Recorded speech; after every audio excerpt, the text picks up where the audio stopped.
اقبال کے تصور میں یہ ایک کہہ لیجئے تجربہ تھا، تجربہ گاہ تھی اسلام کی. ہم نے اس کو جدیدیت کے بارے میں، بلکہ اقبال تو اس حد تک جاتے ہیں کہ جو اسلامی شریعہ ہے وہ وقت کے جدید تقاضوں کے مطابق نہیں رہی، اور اس کو اجتہاد کے ذریعے پارلیمنٹ کو اختیار دیتے ہیں. وہ فقہی اختیارات جو ہیں، وہ ایک ایسی پارلیمنٹ جہاں پر تو اس اعتبار سے دیکھا جائے تو اقبال اور یہ جناح کے جو تخیلات ہیں اس کے تحت تو یہ اسٹیٹ نے کچھ اور ہی بننا تھا جو اب تک نہیں بن سکی. And it had to become a model for the rest of the Muslim world.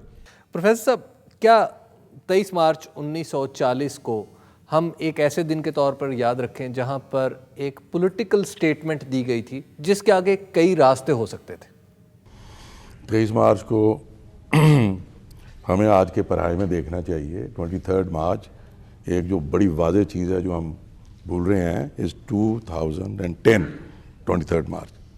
یہ 23 مارچ 1920 یا 30 نہیں ہے. تو ہمیں آج کے پڑھائی میں دیکھنا چاہیے کہ 23 مارچ آج ہمیں کیا سوچنا چاہیے.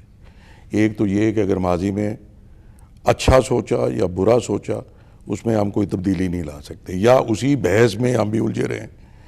ہمیں آج کی ہماری ضرورتیں، ہماری آدرشیں، ہماری اپنی جو امنگیں ہیں اور ہماری اپنی جو ثقافت ہے، ہماری جو اپنی فکر ہے، ہمارے جو مختلف مذاہب ہیں، مذہب ہیں اور اس میں فقہ ہیں، ان سب کو، اور ہمارے مختلف رنگ، زبانیں.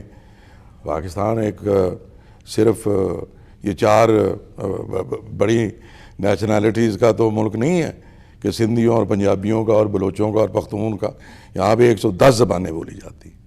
اور میرا خیال ہے پہلی بار کچھ تھوڑا سا پتہ لگا ہوگا پاکستانیوں کو جب بالتستان اور گلگت کا صوبہ بنایا کہ جی وہاں پہ 17 زبانیں بولی جاتی ہیں. ابھی بھی آپ کو شاید پوری طرح، اور یہ بھی کسی باہر نہیں آپ کو گن کے بتایا تھا. ہم تو گنتی بھی بھول گئے ہر ایک چیز کی. یونس صاحب، یوں لگ رہا ہے کہ جیسے 23 مارچ 1940 کی وہ اہمیت نہیں ہے جو ہم اپنی نصابی کتب میں پڑھتے آئے ہیں یا سرکاری ہسٹری میں پڑھتے آئے ہیں. اب ہمیں یہ ڈیسائیڈ کرنا چاہیے کہ we have a democratic political system in Pakistan. What the people want.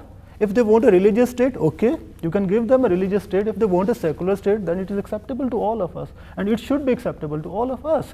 اگر لوگ ڈیموکریٹک اسٹیٹ چاہتے ہیں، سیکولر اسٹیٹ چاہتے ہیں، ان کو دے دیں. اگر وہ چاہتے ہیں ریلیجیس اسٹیٹ تو ان کو دے دیں. Majority is authority in the democracy. سو یہ بحث میرا خیال ہے اب ارریلیونٹ ہو جانی چاہیے کہ پاکستان کی بنیاد کیا تھی. ایک بریک کا وقت ہو گیا ہے، اور اب تک جو چیز سامنے آ رہی ہے وہ یہ ہے کہ شاید ماضی کا حصہ ہے اور نئی بحثوں میں جانا چاہیے، نئے پوائنٹس اٹھانے چاہیے، اور اب پاکستان کو ایک حقیقت کے طور پر تسلیم کر لینا چاہیے. میرا خیال ہے کہ پاکستان کو ہم حقیقت کے طور پر تسلیم کیے ہوئے ہیں، لیکن صرف اس کی ڈائریکشن کی بات ہی ہو رہی ہے 23 مارچ 1940 کے حوالے سے. ابھی وقت ہوا ہے ایک بریک کا. اب دیکھتے رہیے بدلتا پاکستان.